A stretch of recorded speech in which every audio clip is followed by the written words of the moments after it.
On today's episode, we are joined by Meghann Andrew, and Meghann is a wife and mother of two who lives in Chicago.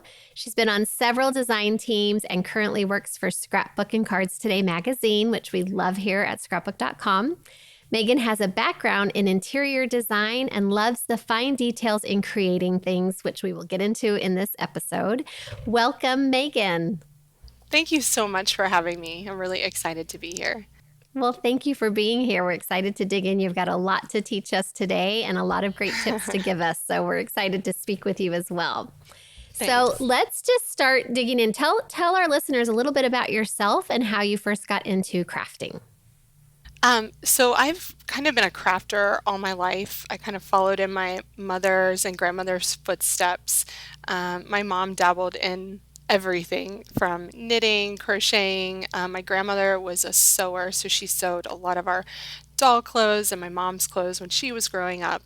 And from even a small age, I was doing like needle crafts. And then my mom really got into paper crafting. So I just kind of followed in her footsteps.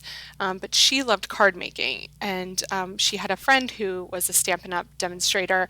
And so she would take me as a teenager to her card classes. And that kind of started my love for all things paper, really. Oh, that's neat. So she would bring you to the parties. You got to tag along.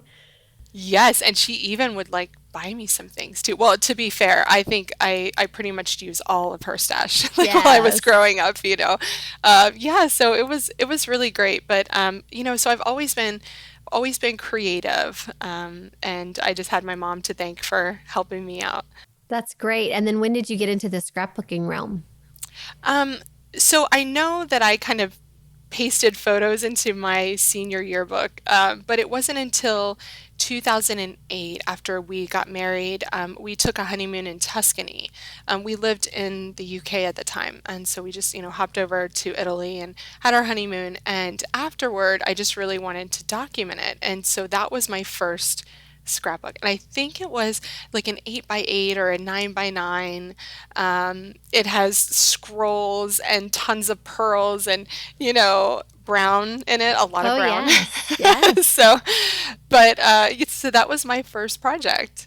That's so fun. And then did you just start submitting layouts to magazines, or how did you kind of get your foot in the door as a profession with this? Yeah, so we lived in the UK at the time, and I wasn't working because I was still on an engagement visa. We were going through the visa process, and I really started to love scrapbooking. So I thought, I might as well, get some magazines, figure out how to do this.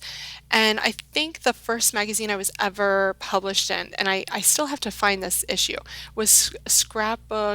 It was a UK magazine, Scrapbook Inspirations or something like that. And that was my first publication. And so I think as soon as I got published, I was like, wow, maybe I can do this. So I just started submitting, without any hope of being here to where I am today. It was just a hobby and something to do for fun and to pass the time because I was kind of lonely, living in a new country with a new husband and everything. Yeah. So yeah. And so tell us a little bit about your experience now, what design teams you've been on, and what your current job is. Yeah, I've been very blessed in this industry. I think, well, right now I'm with LE Studio. I'm a coordinator for LE Studio. I have been on the American Crafts design team. I think I was trying to remember how many terms I was on the AC team for 3 or 4 terms. So I was really lucky to work with American Crafts. I have been on different kit clubs. And Scrapbook and Cards Today started a few years ago when Catherine reached out to me and just asked if I could, do a single column for the magazine, and it kind of went from there. So I started on the design team, and then just had ideas for classes and things like that that we could work together with. And then I don't know, like all of these experiences just snowballed into where I am today. And so now I'm the social engagement coordinator for Scrapbook and Cards Today. So I take care of all of our blog content. I work with our design team, our guest designers. I coordinate everything for Instagram. So, you know, if you're seeing it, it's probably me there behind the scenes pushing the post button. That's so fun. It sounds like a dream job for someone who's into scrapbooking and cards and all things paper crafting. Yes, and I love designing, but I also love the back end of things, and thinking of different ideas to inspire people. Like, what do people need right now? What's hot that we can show people? How do we help them be more creative in the time that they have? I love doing that. So. That's neat. Well, you do a great job of it. And like I said in our intro, we love this magazine, so much inspiration, and we look forward every quarter, every season for it to come out with the newest edition where we can just kind of spend our time going through page by page. So we love Well, what you're we love our doing. partnership. We love our partnership with Scrapbook.com. So thank you guys so much. Yes. So you mentioned a fun honeymoon in Tuscany, and tell us a little bit about your family. Yeah, I have two children. I have a 9-year-old and a 20-month-old. So I'm pretty busy right now. My 9-year-old Very. is doing all the things after school. And then my 20-month-old is I just have to chase after him, really. But my daughter, she was born, a lot of people who follow me know her story. She was born in 2013. At 25 weeks gestation after I had HELP syndrome. Wow.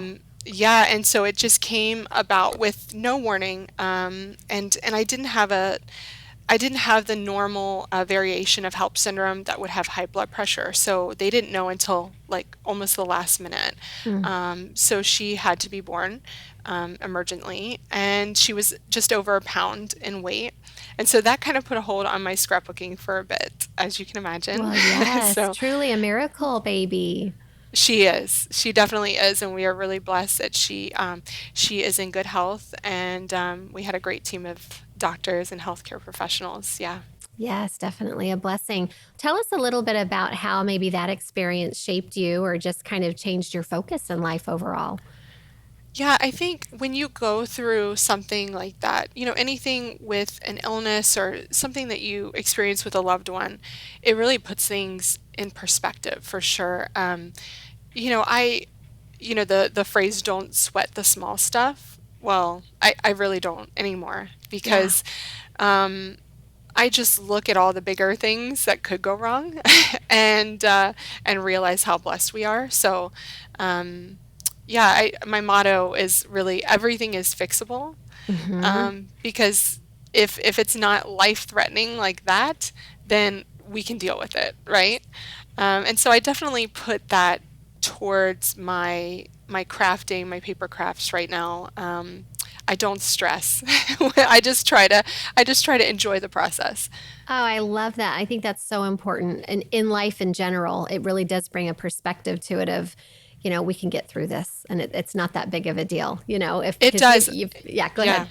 Well, I was going to say I never wish anything bad on anyone else, but I think a lot of times that if people had stepped in my shoes, they would totally get what I'm saying. Yeah, Like everything is going to be okay, right? right. So, and it's something I tell my daughter all the time. Everything is fixable. That's great. So, yes, how do you kind of then take that to the crafting world and use that in your day-to-day with your crafting or with your job? Well, I mean, I kind of tell myself it's only paper, right? It's only paper. Even if I have only one sheet of it, there's going to be another collection that comes around that'll have another sheet of paper that I absolutely love. So if I mess this one up or make the wrong cut, it's no big deal. I also think that, sometimes people put so much pressure on themselves because there are memories, right? And they're so special to us, and these photos are so special that I think some people put pressure on themselves to make the perfect page or the perfect pocket page. And it doesn't need to be like that. I think the most important thing is that the memory is there, your words, the story is there. And so, especially when I'm teaching, either online or in person, which I've been lucky to do at the Crop and Create events, is that I just tell people if yours doesn't look just like mine, then it's going to be okay. Hmm. It's going to be just as beautiful because your photos aren't the same. Your story may not be the same.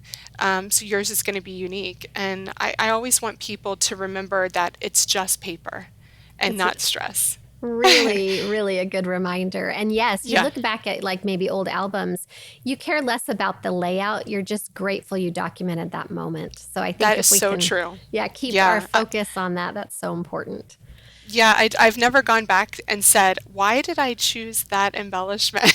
You know? Right. You're focused on the story or what was happening in the picture, and you're just glad that it's in there. Yes, exactly, Well, exactly. I do have to say though, your layouts are gorgeous. Thank you. So much inspiration on your Instagram and in the magazine, and just everything that you do. So you do have an eye for design, and tell us a little bit about you. You, I guess, majored in interior design. Is that correct? That was your Yeah, background.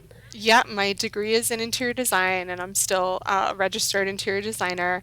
I keep up my my certification just in case. Yeah. But yeah, I think design is so important, and I think a lot of people will get into this hobby and not understand just how powerful design is for their pages, because so many of the decisions that I make are based off of, I think the three most important principles of design to me are balance, contrast, and emphasis.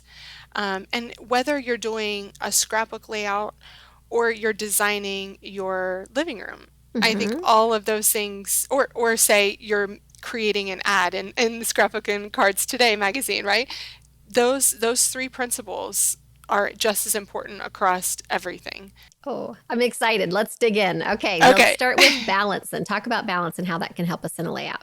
Because sometimes you Yes. look at a layout and you're like, my layout just doesn't look right. And sometimes it is the balance, right? That's off. Yeah, I really think that balance, if you get the balance right, you're going to love your layout. Because, Okay. and a lot of times, it's according to what your focus is on your layout. Most people, it's the photos, right? Hmm. And then you also have your larger pieces of your layout, like your pattern paper. Maybe you have big pieces of pattern paper, or you have a very large title. So you want to get the big things balanced first. And when I say balance, we're talking about visual balance here. So every object that you place on a page holds visual weight. So whether that's because it is darker, it has more contrast, Hmm. it has brighter colors, those hold more visual weight. It has a heavy pattern that'll make things appear more visually heavy. Your photo is usually the focus. So when you put that down, you want to balance that across the page with something else. So maybe a pattern paper, or if you place a photo at the upper right hand corner, maybe you place your title at the bottom left hand corner so that you can balance that. Or you could do something that I love to do, which is a go-to design, and just put everything in the center. And Uh that's kind of a huh. centrally focused, centrally balanced page. And then just Um, build out from there, just kind of in the middle. exactly. Okay. That's a great go-to design for me. But I think once you get that balance where you get things visually, the weight balanced on the page, then you can say, "Oh, that feels right," and then move on from there by placing your embellishment too. Okay. So let's talk a little bit about that, like with the embellishments and like, is that going into the emphasis part of things or? Yeah, it can do. So with your embellishments, so there you're adding things with different textures, maybe, and that can definitely emphasize things. So say you create a frame around your photo of die cuts and pops of color and just fun things. That's really going to emphasize your photo more. You can also create emphasis by, say, you place a brighter color behind your photo. So maybe you make a photo mat behind your photo of like a pop of color. Hmm. That will emphasize your photo because your eye is going to be drawn by that brighter color, right? So anything, and this goes into contrast too. Yeah. Contrast is pretty much wrapped up in all of the principles of design, right? Because contrast literally means putting two dissimilar things next to each other, because your brain looks at that and says, oh, that's different. So that Mm-hmm. makes it interesting, right? So you can have contrast in color, contrast in texture, um, contrast in shape or size. And you definitely want to have contrast in all of these areas because it makes for a more visually appealing page. But when you do have that contrast on your page, it creates more emphasis because your eye automatically wants to go to what's different, right? And check it out. Yes. Well, would that also apply to like when you're doing different fonts in your titles, like the Yes. contrast there? Yes, I'm a big fan of titles. Like they are my one of my favorite things. So usually after I place my photo and I have my pattern paper sorted out, the title is the next thing I go toward. Because I think your title not only does it create a lot of visual interest, but it can also introduce your story. So it can kind of give a precursor to what your page is about. But in the title, I love to use, two to three different types of fonts. I like to make the main words of my title more prominent. So maybe you use a larger, thicker one that has glitter or one that's a brighter color for the most prominent word. Mm-hmm. And then you take the words that are not as prominent, like, say it was a beautiful day. I wouldn't make the A as big as beautiful, right? I would Right. use a smaller sticker, maybe something a little bit more neutral, and then I would use beautiful in a big, bold font with glitter or something like that Yeah. because that screams beautiful to me. And then do something different like a handwritten font for day. And when those kind of mesh together, it makes for a really visually interesting, like, you know, title. Yeah. Beautiful. Yeah. Beautiful day. So Yeah. take us through then your process when you're getting ready to create a layout. If you were to like sit down and like, okay, I've got these photos. I want to put it together. Where do you start? And just kind of take us through your process if you can. Yeah, I mean, my process right now looks so different than it used to, just because I have a 20-month-old to run Yes. around after all the time. So I rarely get to create during the day, but a lot of times my process is broken up into snippets of 10 minutes. Mm-hmm. So if the coffee machine is making my coffee, then I'll go on my phone and choose a photo, right? Okay. Yeah. I'll edit it right there and then on my phone, so that when I go to print my photo on my MacBook, um, I know the photo's already edited, it's beautiful, it's ready to go. And I do print at home, so that Mm-hmm. that helps my process. Which printer do you Um, love? I always have to ask everybody. the Epson Picture Mate. Okay. Yeah, I love my Epson. I have a Canon as well, and I just think the color is much nicer with the Okay. Epson. Good to know. So, yeah. And then, I'm usually right now working with product for an assignment. So I usually already know what collection I'm working with, so that's kind of the first thing I know that I'm using. So Mm-hmm. I will choose my photos based on the colors, the themes of that collection. But I never create a layout that I don't want in my album. Like I never create something that is just for an assignment. It's always something a story that I think needs to be told in my Yeah, album. that's important because It is. for many reasons, but it stays true to who you are. And it also, is going to give you kind of a double bang for your buck, right? So you're gonna Exactly. do it for work, but Yes. you get to keep it in your family treasures. Exactly. Yeah, Yeah. exactly. So once my photos are printed, that's when I usually, have everything sat out on my desk. And I do love, I'm just going to do a little shout out to you guys right now for the stadium Oh, I organizer. love it. Yes. Isn't it so great? Yes. Because I find that when this is setting out on my desk, and all of this is like displayed beautifully. And I don't know if you can see here, but I even will put like my adhesive here. I'll grab some like other little embellishments like pops of color, my tiny attacher, my scrapbook.com glue, all the things. I put that up front. I have all of my embellishments here, all my pattern papers back here.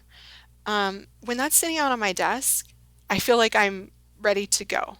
I Yes, don't have to go and search for things. it's all at your fingertips, right? Yeah, yeah. And even if you're not using all of the same collection, you can go through your stash and almost create your own kit of supplies Mm-hmm. that you can put in here.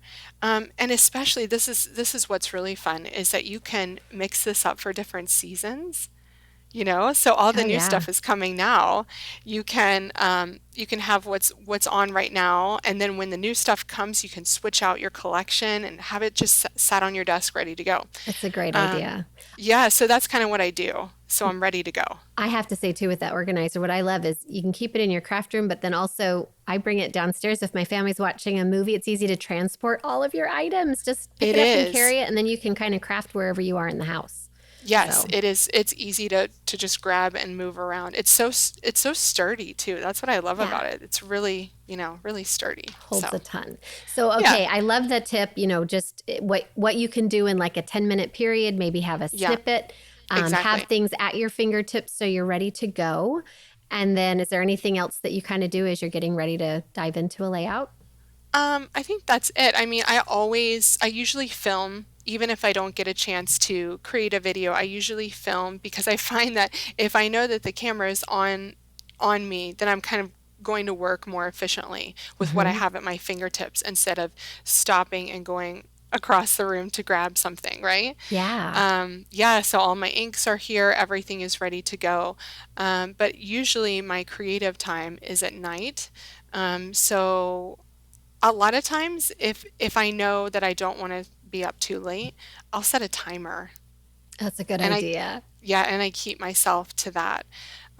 And sometimes I'll be like, okay, I can go an extra 5 minutes just for this one thing that I want to do, right? And then sometimes I keep to that time, whether it's 30 minutes, 45 minutes, something like that.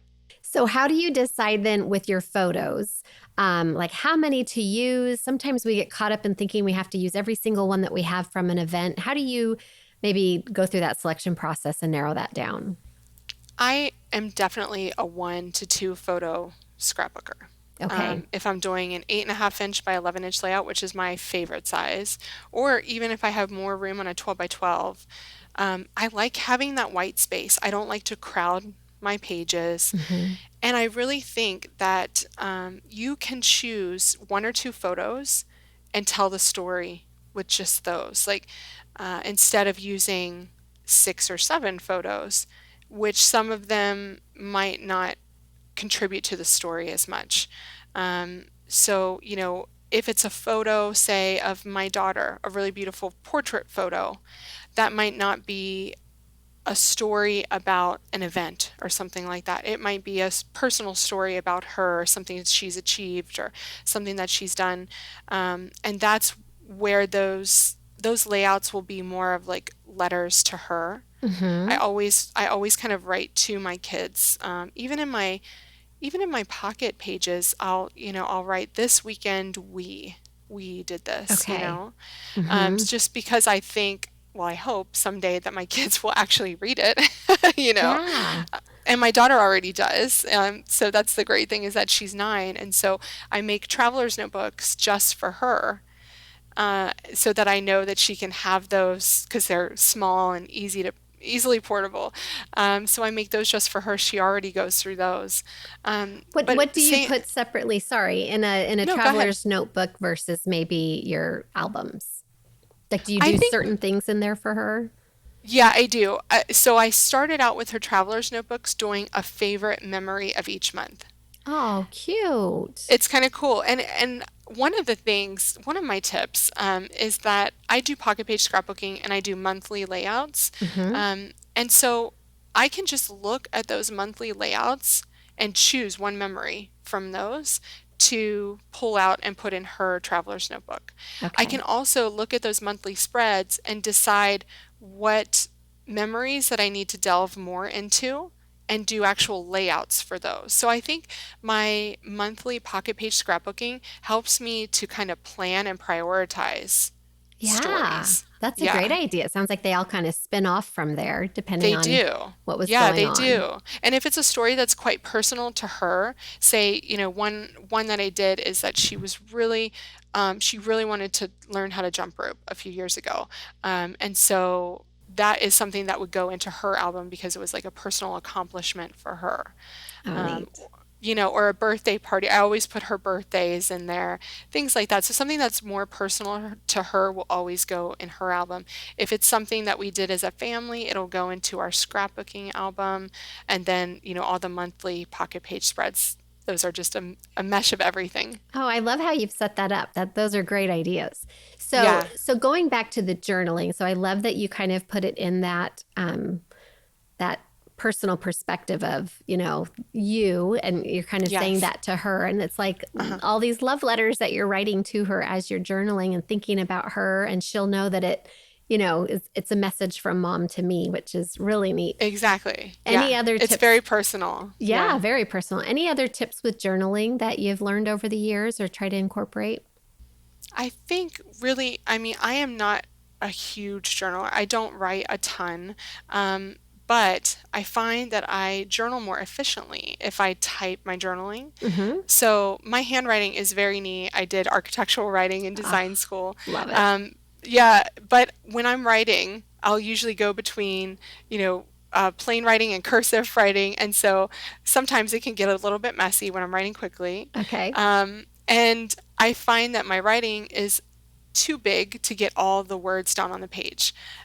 So a few years ago, I went specifically to all typewritten journaling. Okay. And I think it was a great thing for me because I can get so much more on my pages. And remember what I said before about balance. Your journaling will take up some of that visual weight, right? And I Yeah. don't necessarily want that to be the focus of the page. So for me, if I can get an entire paragraph on a page with a size 10 font in my favorite typewriter font, it doesn't take up much room and it's still there on the page, but it doesn't take up the emphasis on the page. Whereas if I would have written that out, it would have been huge, right? Yes. Yeah, so Yeah. I love typewriting my journaling, and I do it using. So I love temporary adhesive. It's like one Uh-huh. of my favorite things. And so what I'll do is I'll usually scan in whatever I'm journaling on. Okay. I'll scan it on my flatbed bed scanner. I'll pop that into my photo editing software. So I use Photoshop Elements. I'll type on that, in Photoshop Elements on a separate layer. Mm-hmm. I'll delete the background layer and then run that through my printer. So it's almost like a double printing method, Yeah. right? Very Yeah, and it cool. it works it works great. So you just say you're doing it on a journaling card, then you just pop some temporary adhesive on the back of that and run it through Oh, your printer. Um, smart. yeah, so it's like my go-to method. And a lot of people think, wow, that sounds difficult, but it's pretty fast. Once you get the hang of it, it's a fast process. That's a great idea with the journaling card, sending it through the printer. I love that. So great tips on the layouts. Do you have any hard and fast rules of, again, things you always do or things that we shouldn't do maybe on our layouts? And I know there's no rules in crafting and scrapbooking, but just from a design maybe perspective, are there any rules that you have for us? Yeah, I would say that decide what you want to emphasize on your page. Hmm. So if it's a photo that you love, make sure that that stays the focal point. If it's your journaling, say you want to really tell this story, then maybe print your photo smaller and give your journaling more prominence on a page. Um, Decide before you begin what you want the viewer to see first and foremost when they turn that page in your album. And nobody might ever see it, right? But just decide. Or Yeah. maybe all your Instagram followers will see it. Right. Yeah, so I think keeping to what you want to be the emphasis and focusing on that really helps you to create a beautiful layout. When you lose that focus and you kind of start putting things all over the page, then that's where things start to go wrong. but everything is fixable. You can always fix it. Oh, and yes, we're going to keep coming back to that, which I love. Well, I just want to say we are super excited because you are creating a layout specifically for our listeners of the podcast that we're going to post in our show notes, and they'll be able to see how you've used all of these elements, the balance, contrast, and emphasis to bring together a beautiful layout. So we're excited to see that. Yeah, thank you so much. I'm excited to use my new scrapbook.com goodies to create with. Yeah. Yay. Well, okay, go back to the everything is fixable. Again, how do you venture out then and maybe try new things in crafting because you have that motto and you're like, hey, I'll give it a shot? Is there anything fun that you've tried lately that maybe you didn't know before, know how to do? Well, yeah, I mean, you guys were just at the Creativation show. I was Yes, there too. And I don't know if you noticed, but hot foiling is so hot right now. it is. It's the Hot foiling is thing. hot. Yes. And I've jumped on the bandwagon. I have the Spellbinders Glimmer machine, and I'm really excited about hot foiling. Now, ask me if I've had a chance to play with it because I feel like you need to allow yourself time to play, and I mean not create an assignment, Right. not do something that you're going to share on Instagram. Just play with it. Do Play and like take a experiment. Yep. yeah, take a couple of hours. So that's my biggest tip is like, try something new, but don't expect that it's going to be show worthy the first time you Yes. do it, right? So I have that to look forward to playing with that. I do love foil. I do love like the mediums that you can use with foil. I've already used those with ThermoWeb, Okay. and I love those. I think those are so fun. I always love stamping and I love to try new things with stamping. Well, So, what is your kind of go-to product right now that you can't live without? my go-to product. Is Oh there my something gosh. that you just are really obsessed with right now, or you use it in most of your layouts? Well, alpha stamps are just something that I Yes. always use. I mean, from card making to layouts to anything. I mean, they're just so versatile. You could Yes. do anything with an alpha stamp. Plus, when you have a range of ink colors, you can match anything you're creating. I think that those are the best. And they're so worth the investment. Just completely Yes. worth it, I you know? agree. And all the different font possibilities that are out there, they're so fun. Exactly. I mean, fonts come and go, but you're never going to find one that, 2 years later, you're like, I cannot use that font. It'll still be able to be used. Yes. Good Yeah. point. I love the alpha Yeah. stickers too. They're Yeah. so quick. Yeah, and metal dies. I mean, right now, metal dies, it's another hot thing, right? Yeah. Everybody loves metal dies, and I do too. I love cutting my own frames out of any kind of pattern paper or cardstock. I love cutting words for my titles. Like that's really fun. You can get a stamp sentiment, like a card making sentiment word, Mm-hmm. but you can use that for a title, and it looks awesome when you mix and match your fonts. Maybe use an alpha sticker with that die cut. It's just, there's so many creative possibilities with that. That's a great idea. Well, you are so inspiring. I love all of the tips that you've shared with us today. Anything else that you want to share with us before we have to wrap it up? I think just, remember that it's only paper. Take a deep breath before you create. And also remember that not everything has to be 100%. I mean, Yes. my things are certainly not always 100%. I try to get there, but I don't always nail it. And I think that having your project in your album in a page protector is more important than having it on your desk and tearing it apart because you're not happy with it. Really So, good. yeah, put it in your album and move on to the next memory. Great, great reminder. And enjoy the process, right? That's why we do what Yes, we do because we love the for process. sure. So, For sure. r- Yes. really good. Well, tell us, we ask everyone this question: what is one of the most meaningful handmade projects you've either created or received? Yep, I have both. Oh, good, good. Tell us about Yeah. both. So when I first started scrapbooking, I think for my grandmother's birthday, I made her a shadow box because I had found a photo of her and my grandfather before they were married. When they Oh, were, young 20 special. somethings, it was so Yes. special. My grandfather still had hair and, it was really cool. And so I made a shadow box for her of photos of her and my grandfather and then our family. And I put, those do you remember how big metal embellishments were, Oh, like way yeah. back when, like the Yep. making memories ones and Yep. stuff? I had metal embellishments in there and there was pattern paper. And my grandmother had that in her house until she passed away. And I hope my Oh. mother has it somewhere. I think she probably does. Oh, you better go find it so you can get I it know, I'm back. gonna ask her. I know. So that was the best thing I've ever created because she had it in her living room and she That's loved a it. treasure. It Yeah. was, yeah, it was. And then the best thing, this is has to do with my grandmother. Again, she was really special to me. The best thing I've ever received is this. Oh, So she used to do a lot of like needlepoint work, and as she got beautiful. older, she couldn't do the fine detail needlepoint because of her eyes, Hmm. and so she started using plastic canvas. But she created this frame for me for my wedding invitation. Oh, And how neat. yeah, isn't it beautiful? And she put Yes. ribbon through it, and there's little pearls on it, and it's just really special. So it stays in my wedding keepsake box.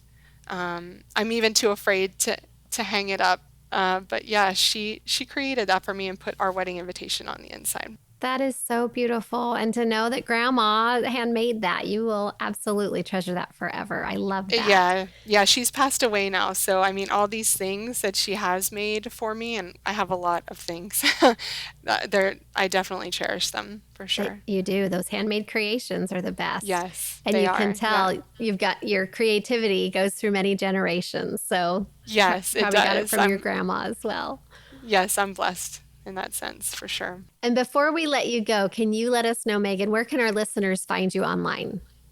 Yep, you can pretty much find me everywhere at Megan Andrew, and that's Megan with an H and two N's, and Okay. Andrew without an S. So I'm on Instagram as that name. I am on YouTube, so I have lots of YouTube process videos there, and you can also find me on Facebook as well.